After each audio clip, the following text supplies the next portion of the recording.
Almost everything related to CNS fatigue is a complete myth. Whenever you hear the word CNS fatigue, you can just replace it with mental fatigue or exhaustion or I feel tired, and it's probably more accurate.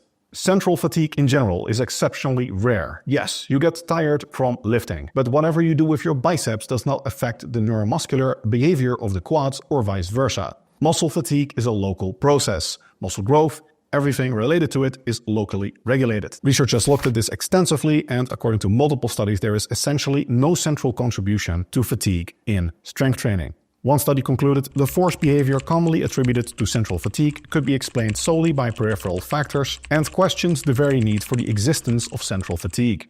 Another systematic review and meta-analysis of 52 studies concluded overall the findings do not support the existence of a general non-local muscle fatigue effect. However, when examining specific types of performance outcomes, there may be an effect specifically upon endurance-based outcomes. This is a consistent finding in the literature, which completely runs counter to the idea that high-intensity lifting causes central fatigue. It's actually the other way around.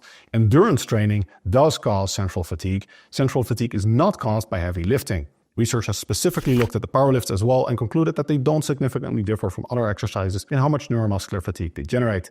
CNS fatigue is called central nervous system fatigue, but the part of the central nervous system that is fatigued is actually related to the motor neurons, which are in the peripheral nervous system. The body of the motor neuron lies in the central nervous system, so technically it is part of the central nervous system. However, its axon, like the tentacles, they extend outwards, and that's where they reach the muscle fibers that they innervate, and that's where the fatigue effect actually occurs. There's a big difference between central fatigue and central nervous system fatigue. Most central nervous system fatigue is not central fatigue. Most central fatigue, what people often call CNS fatigue, is simply mental fatigue. They just feel tired, and it has very little neuromuscular contribution actually. So whenever somebody talks about CNS fatigue, by and large, you can simply replace it with "it makes me tired."